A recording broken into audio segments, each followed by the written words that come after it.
Hello, everyone, and welcome to the New View podcast. My name is Mac. And my name is Megan.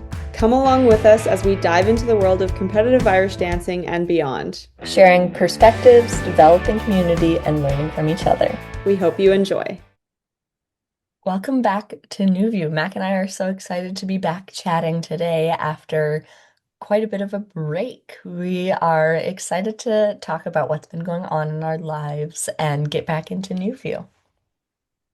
Yeah, we're so excited. It's been a little bit of a pause, I guess, since you and I just sat down and chatted, but I feel like it's kind of a good time to just sit down and do a little bit of an update. I think we both have some fun ideas for where we want to go with New View, but it's been a little bit of a break, so I think it's good to sit down and maybe do like a little update, hopefully share some insights that some people can relate to, or just would enjoy listening to, get some benefit from. So, yeah, I think we can kind of dive into it. Awesome. So I guess I'll start off with asking you, Mac, like what have you been up to lately? Well, there's been a few things. I guess I've chatted about it on New View before, but I recently got my TCRG, so that has been probably one of the biggest major life changes that I've been going through, probably in my whole life, to be honest. It's kind of just a whole new world in the sense of like the way I structure my life and my week. Because when it used to be me going to the studio to train, now it's me going to the studio to teach. And I still go to the studio to practice just because I enjoy dancing and I need that creative outlet in my life, but it's very different than when you're going in with a very clear objective in mind. So that's been interesting. The exam process itself was definitely um, something like I would say I've never done before.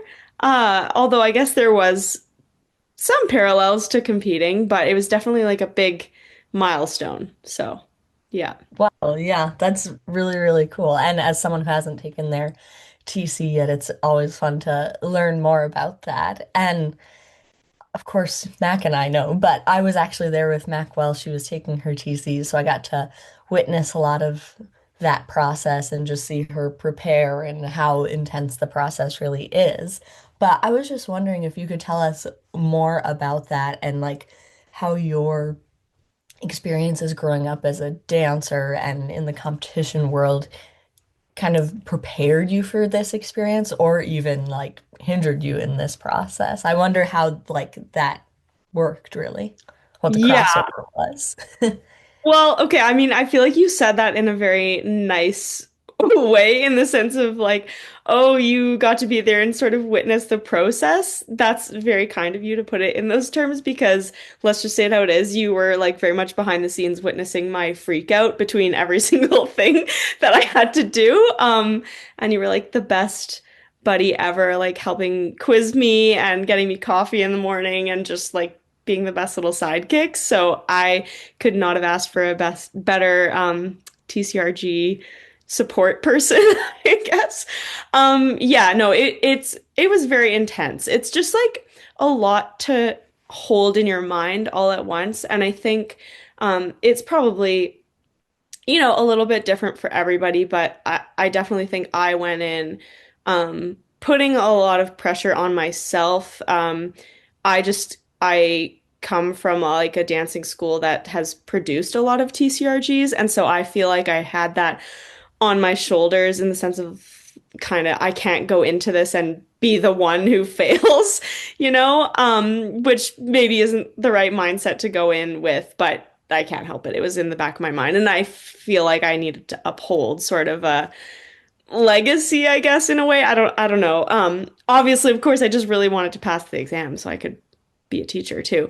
But yeah, no, it is interesting because there are parallels to dancing competitions, like even just, the feel of it, you take a plane and you're staying at a hotel and the event is in the hotel and things like that are all kind of feel like a fesh almost. And so it kind of puts you in that mindset um in a way, but then it's the exam itself is different. Like there's the teaching part and the dancing part and then there's a written part. and it's just all very like back to back to back. I would say um my competing helped me a lot more than it hindered me in that regard, just in terms of like I guess to some extent being comfortable with being in like an uncomfortable pressure situation. Um, I would kind of liken it actually a little bit to like a 2-day Worlds because it was across a couple of days. So you need to sort of be able to handle feeling anxious for a little stretch of time and then like you can talk yourself through it in the sense of like this is going to end and I need to do one thing at a time. Actually, I remember you saying that to me a lot is I tended to be like, "Oh my gosh, what about this? Oh my gosh, what about this?" And you were kind of like, "Okay, well, why don't you just do the task that's ahead of you and then you can worry about that when you get to it." And I think that was really good advice and it really helped me get through it. But I will say I'm very glad I don't have to do it again. Um, Part of it was actually kind of fun, I won't lie. But yeah, no, happy to not have to do it again.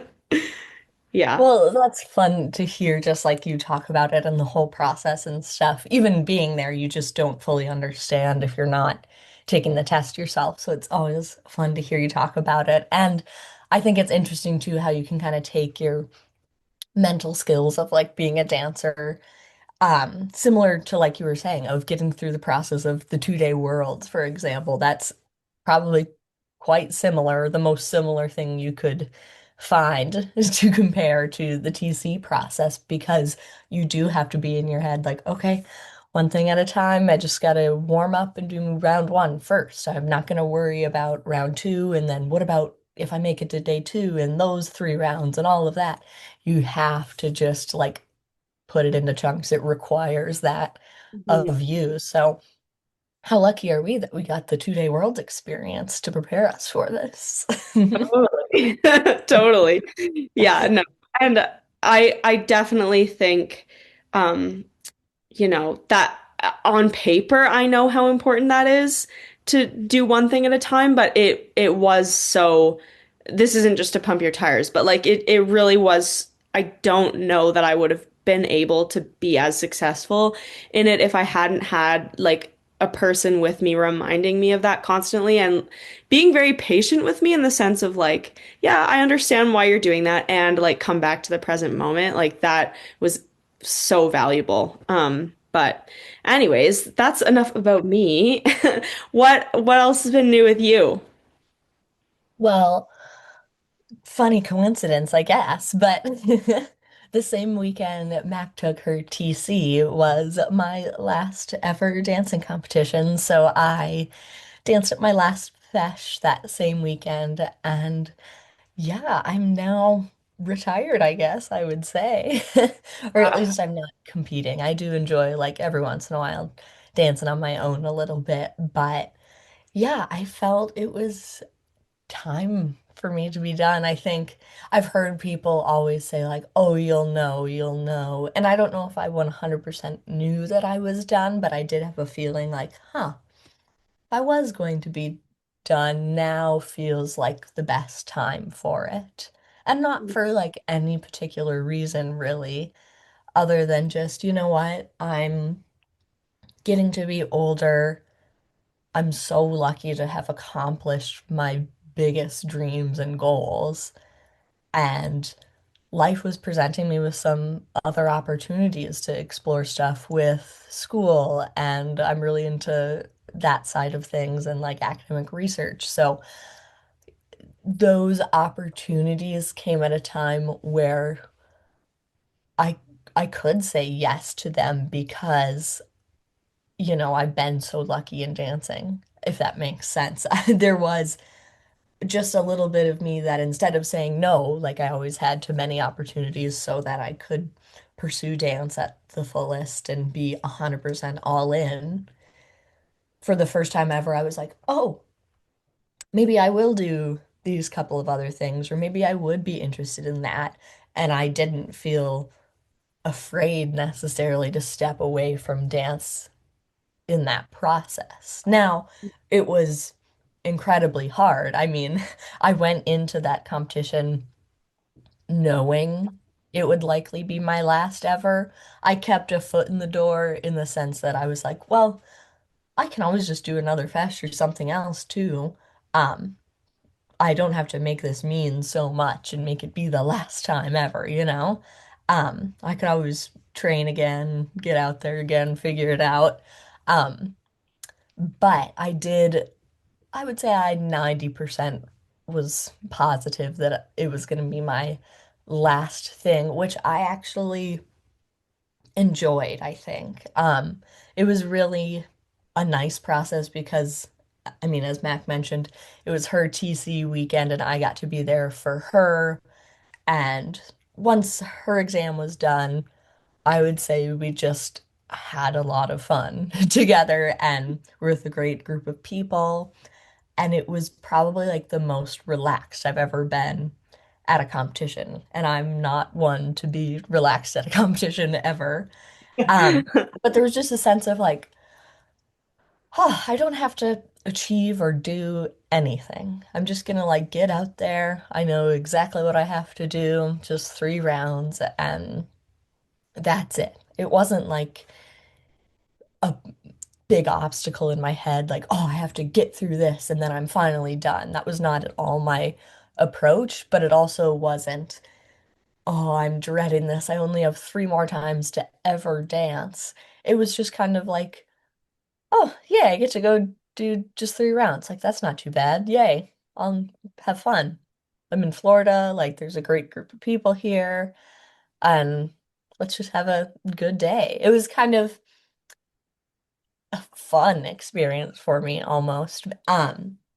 So yeah, that was my last ever competition, and I will say there was quite a bit of emotion to it in terms of the actual process. I remember I did my first 2 rounds, and it was kind of like any other fesh.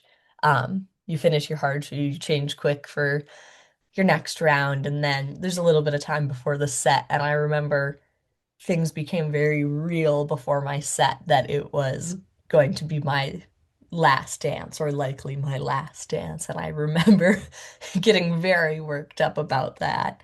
Um, and just kind of getting emotional about the process. It's been my whole life. It's all I've ever known is competing at dance competitions and that whole lifestyle. So it hit me in that moment, but once I got on stage and was dancing, it it felt very special. And I was trying to not make it mean anything in particular because I don't know, you only have one final performance and I didn't want to ruin it or anything. So I just tried to feel whatever happened. And I would just describe it as special and happy. It felt good to do. And I was proud and I was thinking about like little beginner Megan as I was dancing the whole time. And like that was just fun for me. And of course, after I was quite emotional, I needed like some alone time to think about, oh gosh, like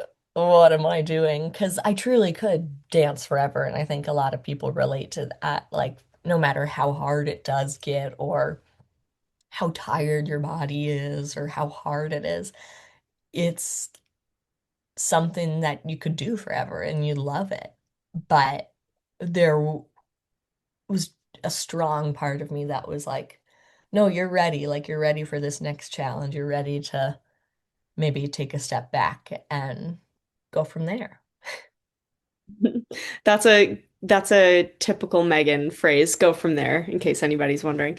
Um, no, well, I mean, yeah. So obviously, I was there too, and I remember really enjoying that day, partly because I was just so relieved to be done my hard part of the weekend. But it it really was a treat to just kind of sit back, and it felt very like low key. It wasn't, a major with all the glitz and glam and the big stage and everything. It was like a pretty low key environment, and it really did feel just like about the dancing, and it felt like this like stripped back sort of just pure, yeah, like pure version of you, like almost like the most evolved like little version of you, if that makes sense.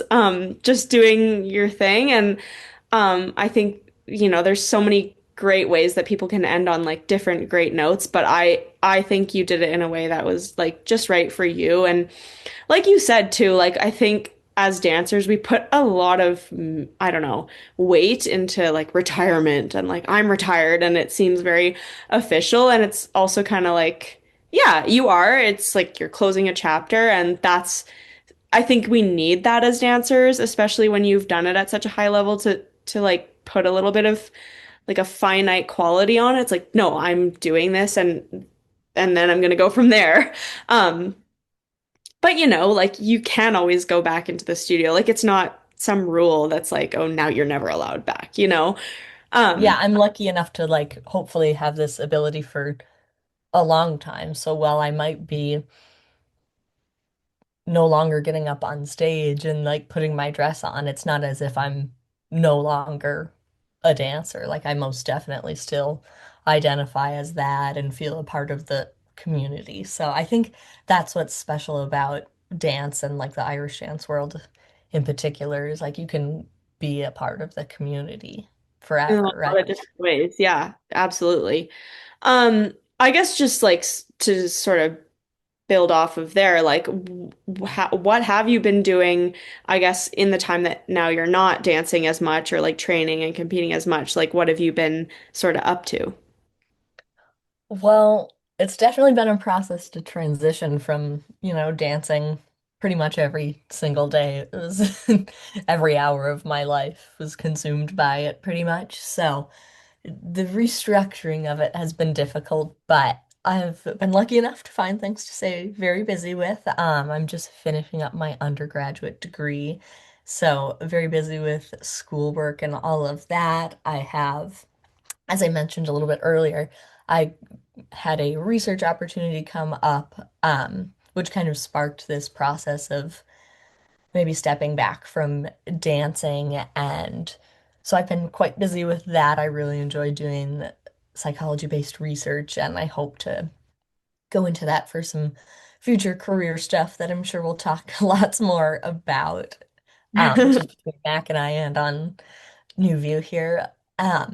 And then I've also been like physically staying quite busy with a really great program I was lucky enough to get involved in here in Minnesota for cancer research. As a cancer survivor, I was able to participate in Active Oncology, which is a scientific-based program for testing how exercise and community-based workouts can enhance and prolong life expectancy after cancer. So I have been part of the first ever US trial, and it has been one of the most fulfilling things I've ever done in my life. I'm super lucky to have gone from dancing every single day, which was the most fulfilling thing in my life, to the second most fulfilling thing in my life immediately following that during that transition and finding a place in the gym community where I had not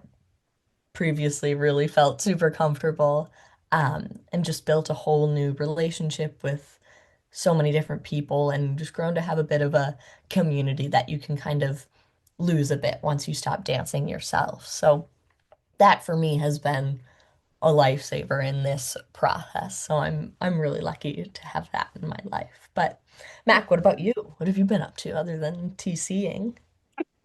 What have I been up to? Well, wait, I just want to double click on something quickly.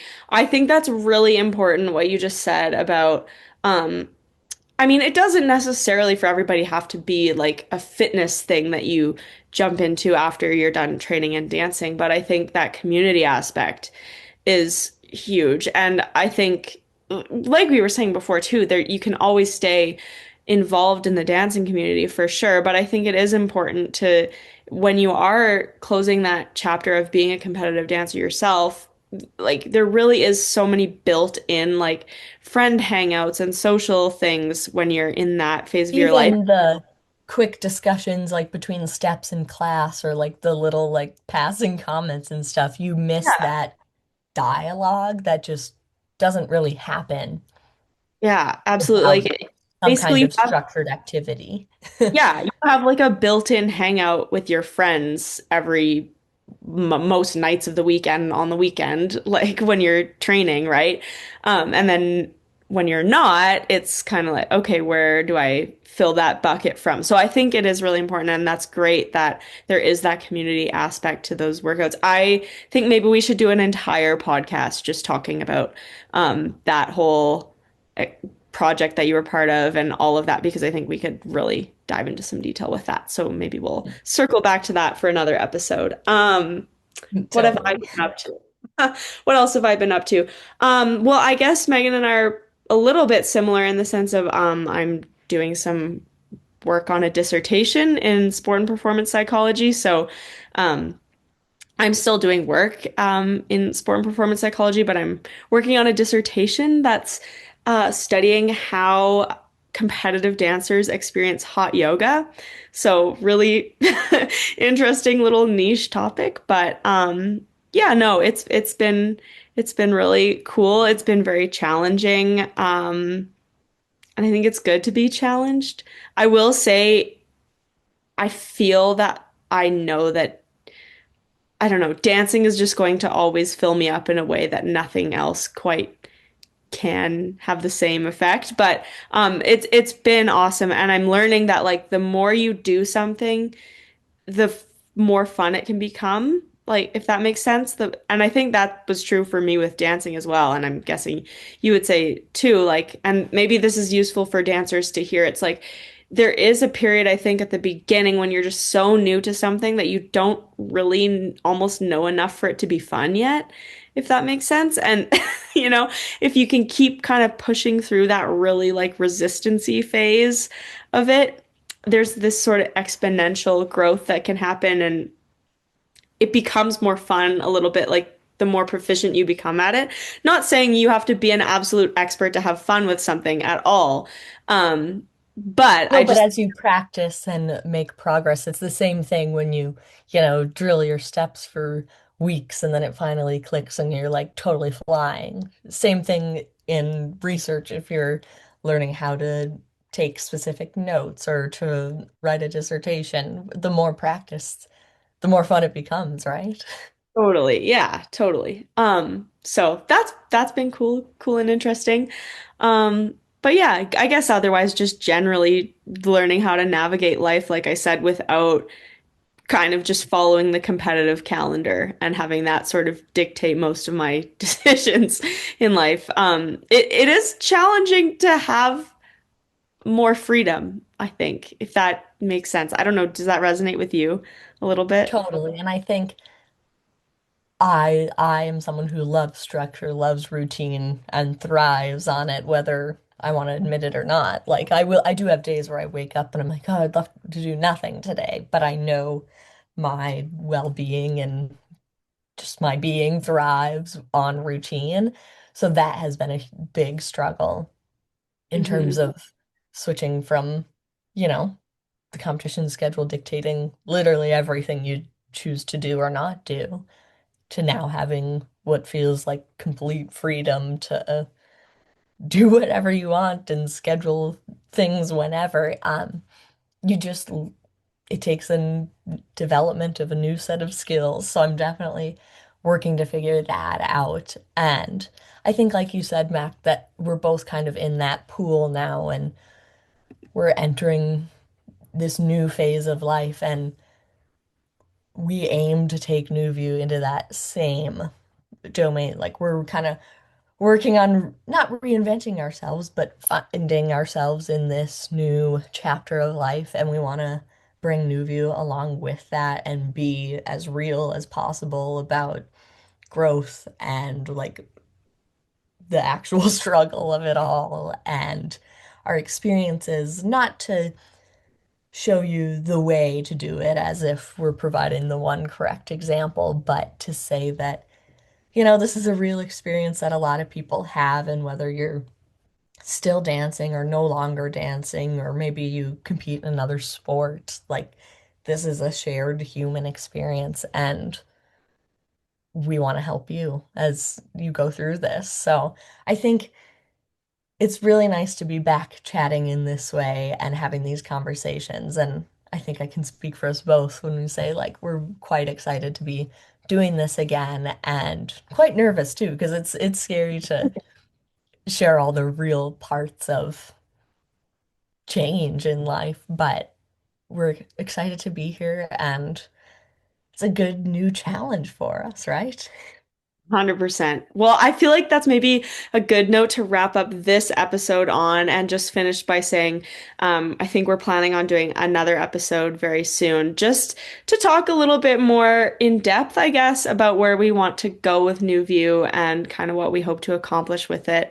Um, and yeah, I think it's been great catching up. Hopefully that was interesting to some people and people found some insights in that or could relate to it. But otherwise, I think we'll maybe sign off for now and catch you guys soon. See you soon. Thanks for joining us in this episode of the New View podcast. We hope you enjoyed. If you have any ideas about future guests we should interview or want to connect, you can find us on Instagram at newview.collective or email us at newviewcollective.mm@gmail.com.